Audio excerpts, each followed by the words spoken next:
अच्छा काम करते रहें, सीखते रहें और हमें अच्छी सैलरी, अच्छे पैकेजेस मिलते रहें, अच्छी अपॉर्चुनिटीज मिलती रहे। 2008, 9, 10 में भी ऐसी ही सिचुएशन आई थी, पर तब भी नंबर ऑफ जॉब्स थी।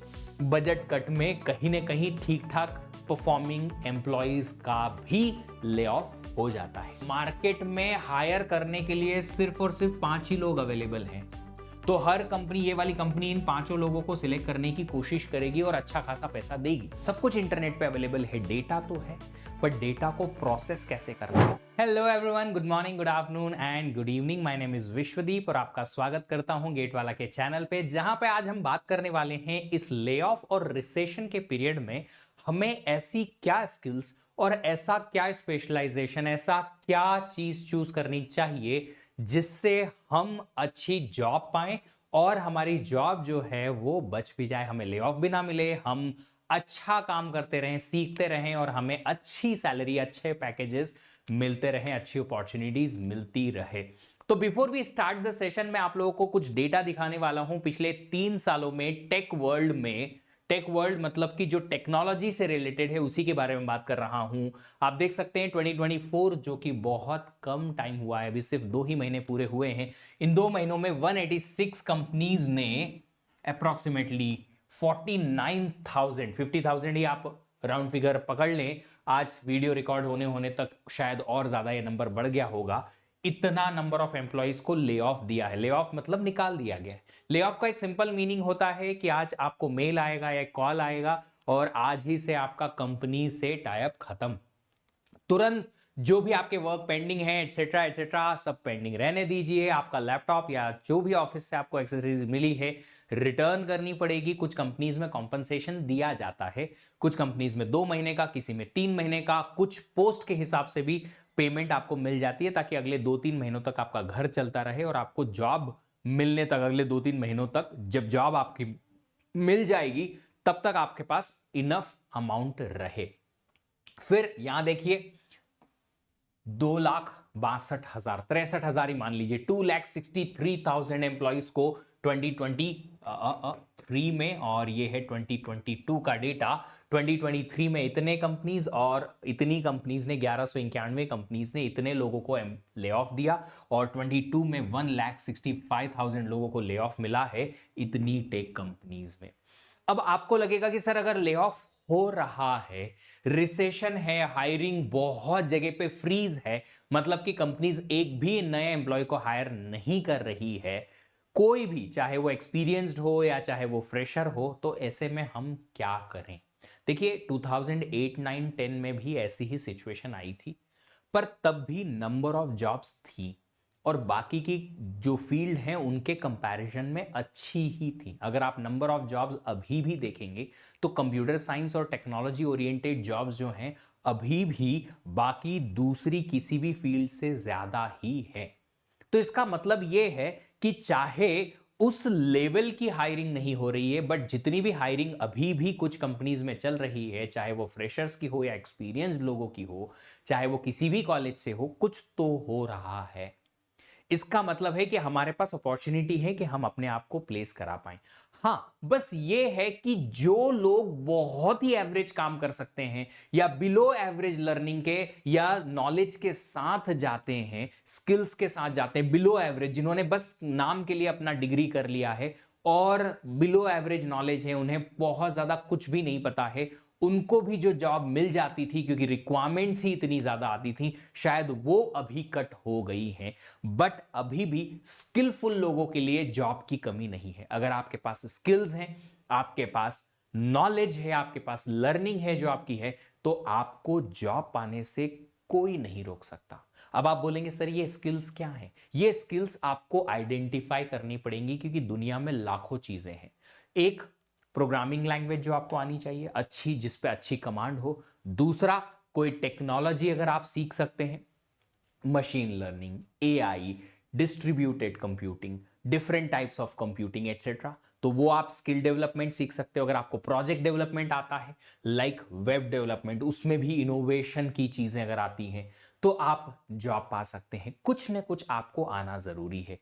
चौथी चीज जो आपको आनी चाहिए वो है डोमेन नॉलेज। कोई भी एक डोमेन का नॉलेज आपको होना चाहिए। वो डोमेन कुछ भी हो सकता है, किसी भी फील्ड ऑफ स्टडी में हो सकता है, एल्गोरिदम्स में हो सकता है, वो प्रोबेबिलिटी में हो सकता है, वो नेटवर्क सिक्योरिटी में हो सकता है, वो कॉग्निटिव सिस्टम में हो सकता है, रोबोटिक्स में हो सकता है, क्वांटम कंप्यूटिंग में हो सकता है, सुपर कंप्यूटिंग में हो सकता है, सुपर स्केलार कंप्यूटिंग में हो सकता है, हाई परफॉर्मेंस कंप्यूटिंग में हो सकता है, वो किसी तरफ भी हो सकता है। बट अगर आपको अच्छा नॉलेज है किसी एक डोमेन का, तो उससे रिलेटेड कंपनीज आपको लेके जाएंगी। अब बात करते हैं कि इस ले ऑफ में किसको ले ऑफ मिलता है, यह जानना जरूरी है। तो सबसे पहले तो लो परफॉर्मिंग एम्प्लॉइज, जिनका परफॉर्मेंस कंपनी के हिसाब से अप टू द मार्क नहीं था। मान लो किसी रीजन से कंपनी ने उन्हें हायर कर लिया, जॉब दे दी, बट उसके बाद कंपनी के जो पैरामीटर्स हैं जिस पे टेस्टिंग चलती है, उसके अकॉर्डिंग वो एम्प्लॉय परफॉर्म नहीं कर पा रहा है, तो उसकी वजह से उन्हें ले ऑफ मिल जाता है। दूसरा है, अगर आप परफॉर्मेंस वाइज तो अच्छे हैं, but just because of the budget, अगर बजट कट होता है तो फिर उससे कोई फर्क नहीं पड़ता है कि आपका परफॉर्मेंस ठीक ठाक था, एवरेज था, मीडियम था, कुछ नंबर ऑफ एम्प्लॉइज उन्हें चूज करने पड़ते हैं कि 10% या 15% या 30% या इतना प्राइसिंग कम करनी है, हमारी खर्चा कम करना है एम्प्लॉइज की सैलरी पे, तो वो ऑटोमेटिकली आपका बजट कट में कहीं ना कहीं ठीक ठाक परफॉर्मिंग एम्प्लॉइज का भी ले ऑफ हो जाता है। तीसरा होता है, इस बजट कट का ही छोटा सा पार्ट होता है, वो होता है प्रोजेक्ट।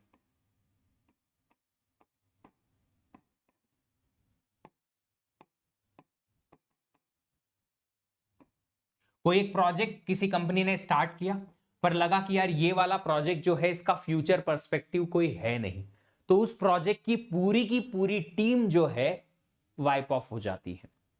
अब सबसे अच्छी बात यह है इस पर्टिकुलर ऑप्शन में या इस पर्टिकुलर ऑप्शन में कि अगर मान लो बजट कट है तो फिर डेफिनेटली बहुत मुश्किल है आपके लिए ये ऑप्शन चूज करना पर पाना जो मैं बता रहा हूं। बट अगर प्रोजेक्ट डिसकंटिन्यू हो जाता है तो होता क्या है कि अगर एक प्रोजेक्ट में काम करने वाले एक पूरा वर्टिकल जो है वो हट जाता है, पर उसमें काम करने वाले जो हाईली स्किल्ड एम्प्लॉयज हैं उनको किसी दूसरी टीम में कंज्यूम कर लिया जाता है, अगर वो टीम जो है वो अच्छी होती है तो। अगर वो टीम में रिक्वायरमेंट है और वो स्किलफुल एम्प्लॉय जो है बहुत ही शानदार है तो दूसरी टीम में कंज्यूम कर लिया जाता है, वरना गए। बट एक बात मैं यहां पे आपको बताना चाहता हूं, ऐसे एम्प्लॉयज जो कि स्किल्ड हैं, जिनके पास नॉलेज है, अगर उन्हें ले ऑफ मिलता है तो फिर उनको मैक्सिमम 1 से 2 महीना, मैक्सिमम 1 to 2 months लगते हैं और उन्हें जॉब जो है वो मिल जाता है।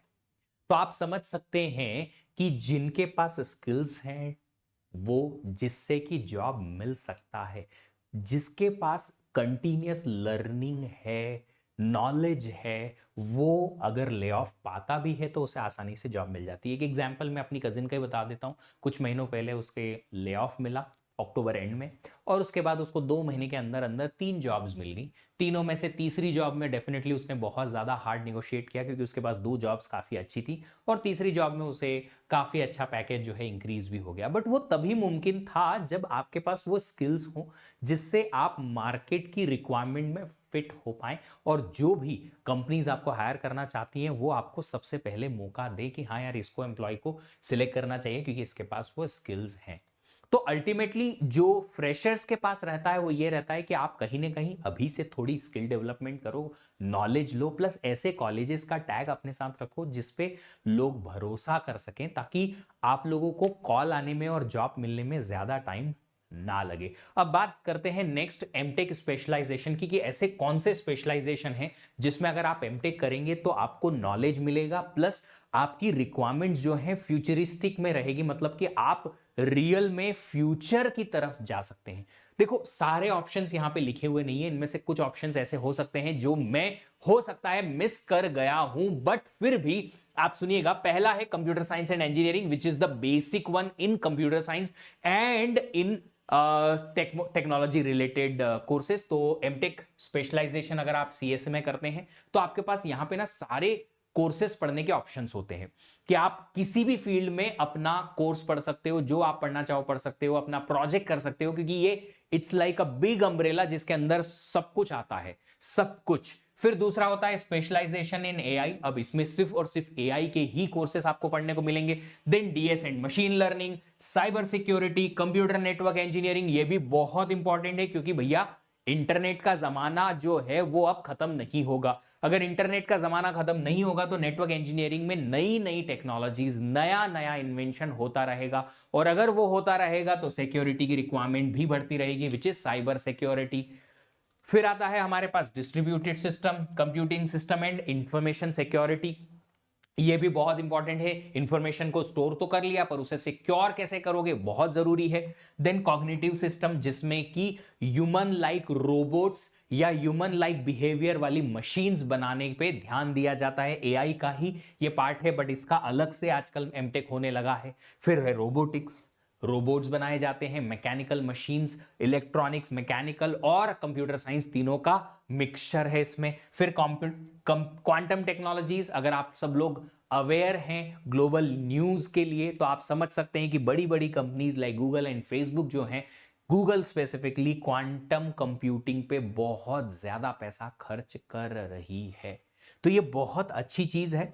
थोड़ा थोड़ा करके इनके बारे में बताता हूं। कंप्यूटर साइंस, आपको जैसे कहा एमटेक अगर आप कंप्यूटर साइंस चूज करते हैं डेफिनेटली आपको सब कुछ वहां पढ़ने मिलेगा जिसमें आपका इंटरेस्ट है। उस पर्टिकुलर फील्ड में आप अपना प्रोजेक्ट बनाइए, उस फील्ड के अराउंड आप कोर्सेज सिलेक्ट कीजिए, चाहे आप डीबीएमएस पढ़ना चाहते हैं, चाहे आप ओएस पढ़ना चाहते हैं, सीओए पढ़ना चाहते हैं, जो भी टॉपिक आपको लगता है उस टॉपिक के अराउंड अपना रिसर्च जो है डिटेल में लेके जाइए, और वही रिसर्च को फिर आप अपने डोमेन नॉलेज का बेसिक बना के और आगे पढ़ेंगे।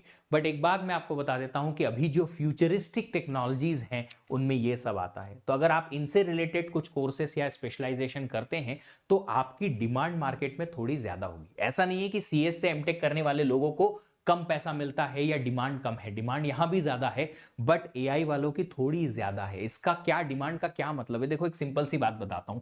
किसी कंपनी को अगर 10 लोग चाहिए और मार्केट में हायर करने के लिए सिर्फ और सिर्फ 5 ही लोग अवेलेबल हैं, तो हर कंपनी, ये वाली कंपनी इन 5 लोगों को सिलेक्ट करने की कोशिश करेगी और अच्छा खासा पैसा देगी, which is happening in CSE. But अगर अच्छे लोगों की बात कर रहा हूं, कंपनी को 10 लोगों की जरूरत है बट अवेलेबल सिर्फ 2 ही हैं, तो उन दोनों से ही 10 लोगों का काम करवाना पड़ेगा। ठीक है, मान लो उतना नहीं हो पाएगा बट फिर भी इन दोनों को हायर करने के लिए कंपनी बहुत डेस्परेट रहेगी और ज्यादा पैसे देने की कोशिश करेगी। तो आप समझ लीजिएगा कि कंपटीशन जो है वो उतना नहीं है फ्यूचरिस्टिक टेक्नोलॉजीज लाइक एआई में, data science and machine learning में एटसेट्रा, ताकि आप लोगों को ज्यादा पैसा कमाने की अपॉर्चुनिटी वहां मिल जाए।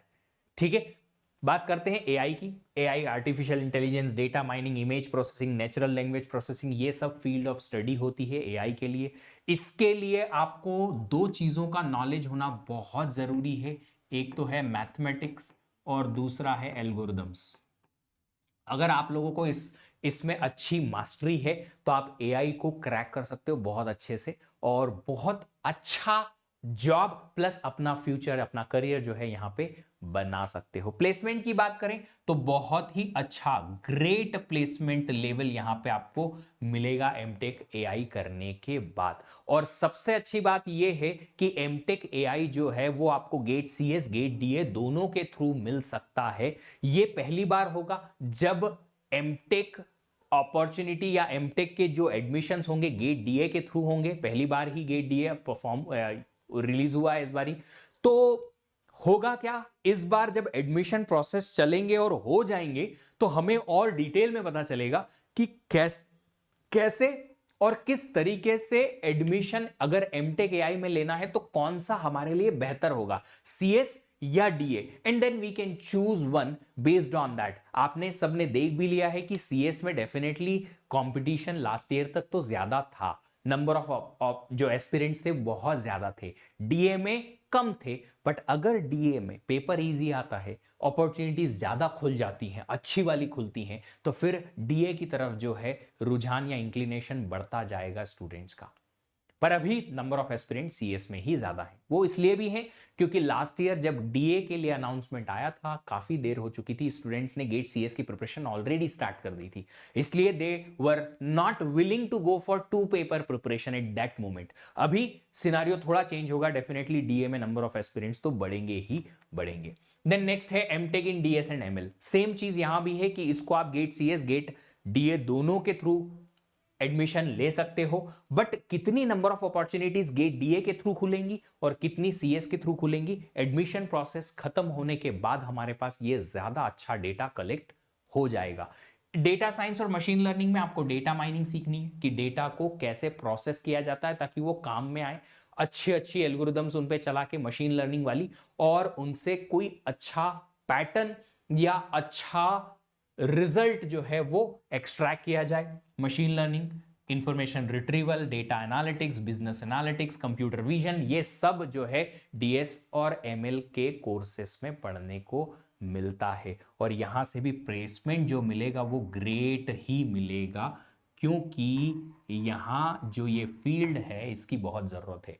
एक देखो छोटी सी चीज बताता हूं, जब मैं अपनी इंजीनियरिंग में था तब हमें पढ़ने को मिलता था कि data is everything, data is everything, data is everything. अगर डेटा है किसी कंपनी के पास बहुत सारा तो वो मतलब यूं समझ लीजिए किंग है, वो कंपनी जो है वो टॉप पे है। पर 10 साल cut to the 10 years and 10 साल के बाद वो चीज नॉर्मल हो गई, डेटा है कोई फर्क नहीं पड़ता है। अब data processing is everything. At this moment data हर किसी को मिल जाएगा। आप एक सिंपल सा प्रोग्राम लिखेंगे, दुनिया की मल्टीपल वेबसाइट्स पे जाके वो प्रोग्राम डेटा कलेक्ट करके आपको दे देगा।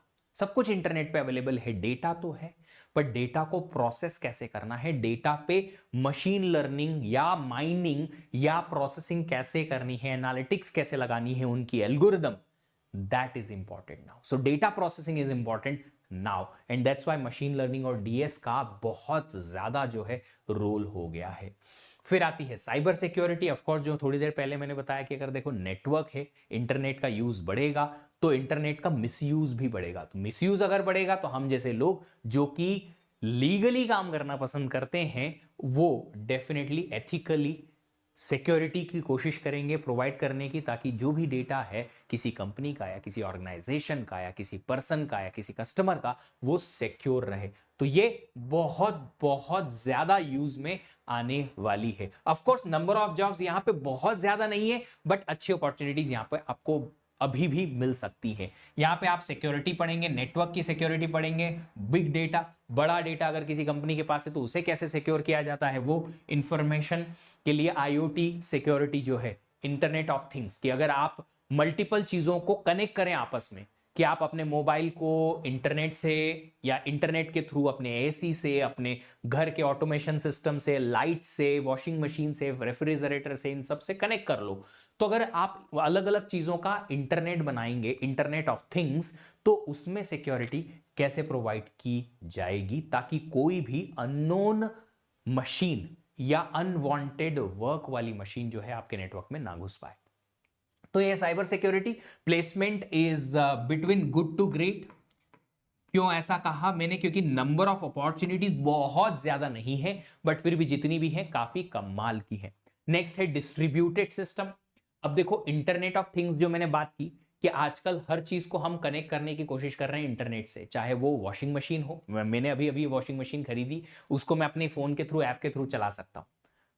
होता है, यस। अभी कुछ दिन पहले ही ऐसा हुआ, I was outside for a while, मेरी मम्मी ने मुझे कॉल किया कि यार ये मशीन जो है इसको चालू करना है। मैंने कहा आप सिर्फ और सिर्फ पावर बटन ऑन कर दो, मैं अपने फोन से उसे ऑन कर दूंगा, एंड हैपेंड। तो ये जो चीजें हैं छोटी छोटी, इंटरनेट ऑफ थिंग्स जब हम बनाने की कोशिश करते हैं तो इंटरनेट ऑफ थिंग्स जो है वो डिस्ट्रीब्यूटेड सिस्टम से ही चलता है कि आप अलग अलग या सिमिलर टाइप की मशीन्स का एक कलेक्शन बनाओ ताकि कंप्यूटिंग पावर हमें एक साथ मिले, दैट इज डिस्ट्रीब्यूटेड सिस्टम। अब इसका ऑपरेटिंग सिस्टम अलग आता है, इसमें सॉफ्टवेयर अलग आते हैं, इसमें प्रोसेसिंग अलग होती है, इसकी रिक्वायरमेंट्स भी अलग अलग होती हैं। तो आपको यहाँ पे distributed security, distributed system, IoT और एम्बेडेड सिस्टम्स जो है पढ़ने को मिलेगा। इसकी भी जो प्लेसमेंट है सेम गुड टू ग्रेट की कैटेगरी में रखूंगा, क्योंकि नंबर ऑफ अपॉर्चुनिटीज बहुत ज्यादा नहीं है, but certainly good amount of opportunities है और काफी ठीक ठाक पैकेज, आई मीन काफी अच्छा पैकेज तो डेफिनेटली मिल ही जाता है अच्छे लोगों को।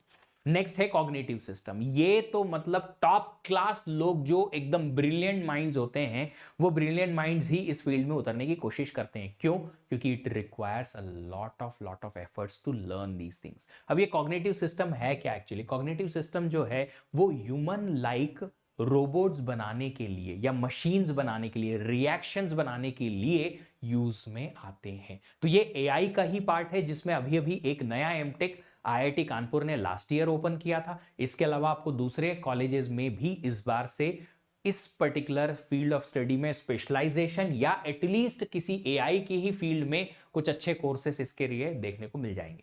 तो या तो अलग से एमटेक आएगा इसमें, एमटेक इन कॉग्निटिव सिस्टम्स, या फिर एमटेक एआई जहां मिलेगा आपको वहां पे ये पढ़ने को मिल जाएगा। इसमें आपको पढ़ना क्या पड़ेगा? Natural language processing, image processing and many more such kind of things, जिससे कि किसी मशीन को ह्यूमन लाइक नेचर पे या बिहेवियर पे काम करने का मौका मिल पाए। इसका भी प्लेसमेंट जो है वो ग्रेट, सुपर ग्रेट कह सकता हूं मैं, क्योंकि ये अभी इससे रिलेटेड जो प्रोडक्ट्स हैं मार्केट में आए नहीं हैं। तो ये अभी रिसर्च में ही है मेनली, ज्यादा प्रोडक्ट्स अभी मार्केट में आए नहीं है नॉर्मल यूसेज के लिए। तो इसका मतलब है कि इसमें रिसर्च चल रही है, और जिस भी फील्ड में रिसर्च चलती है और जो फ्यूचरिस्टिक फील्ड होती है उसमें बाकमाल पैसा मिलता है, आप समझ लीजिएगा, क्योंकि ये फ्यूचरिस्टिक चीजें हैं।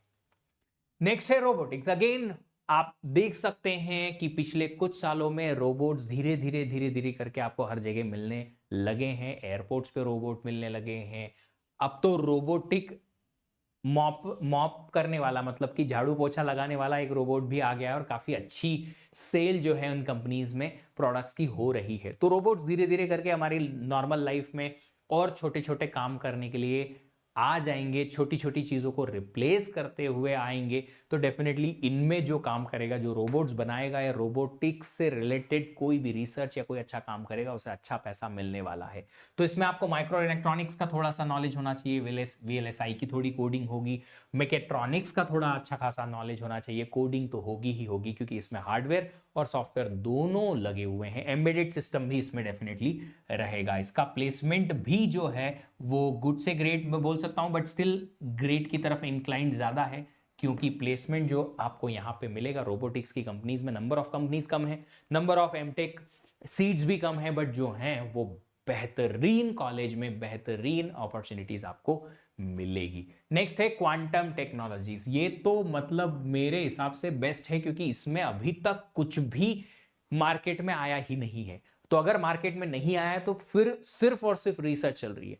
इससे रिलेटेड तो काफी ठीक ठाक, कॉग्निटिव सिस्टम से तो काफी ठीक ठाक जो है मार्केट में कुछ चीजें आ भी गई हैं, और कुछ चीजें जो हैं वो अभी प्रोसेसिंग में। यहां तो कुछ भी खास बाहर आया नहीं है। क्वांटम प्रोसेसिंग होती क्या है?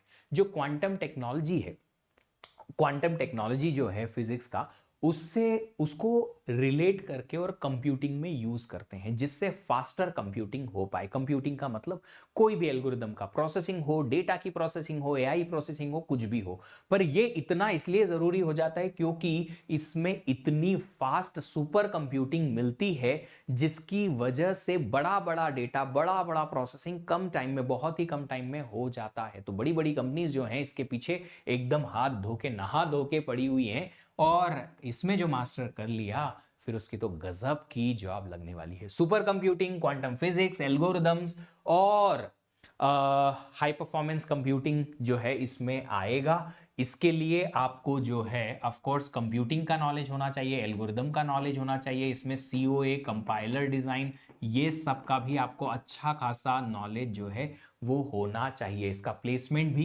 अभी बहुत ज़्यादा अवेलेबल है नहीं मार्केट में, बट जितना भी है वो ग्रेट से भी ऊपर है। काफ़ी अच्छा पैसा आपको यहाँ से मिल जाएगा। तो ये सारी जो है एमटेक अपॉर्चुनिटीज़ मैंने आपको कही हैं।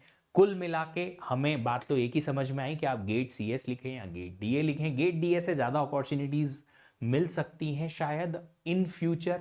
अभी सारी की सारी अपॉर्चुनिटी सीएस और डीए दोनों से मिलती हैं। तो कहीं ना कहीं आप सिर्फ और सिर्फ ये देखिएगा कि सिलेबस कवरेज, कंपटीशन, आपकी अंडरस्टैंडिंग नॉलेज के हिसाब से जो सिलेबस आपको बेहतर लगता है उस सिलेबस को आप पकड़ लीजिए, फिर एक तरफ गजब का अपना जो है एफर्ट्स लगाइए, और कहीं ना कहीं अगर आप बेस्ट परफॉर्म करेंगे तो आपको अच्छी जगह, अच्छे कॉलेज में, चाहे वो आईआईटी हो, आईआईएससी हो या टॉप एनआईटी हो, आपको अच्छी जगह से एमटेक करने का मौका मिलेगा और टॉप प्लेसमेंट पाने का मौका मिलेगा। Thank you so much for listening out. अगर आपके कोई भी डाउट्स हैं तो वीडियो खत्म होने के बाद कमेंट बॉक्स में डाल दीजिएगा, ताकि हम उन पे भी फ्यूचर में वीडियोस और नॉलेज वाले जितने भी सेशंस हैं ऐसे आप तक ला पाएं, ताकि आप लोगों को कोई भी कंफ्यूजन आए तो उसका सॉल्यूशन हम प्रोवाइड कर पाएं। Thank you so much, have a great day, happy learning, bye bye.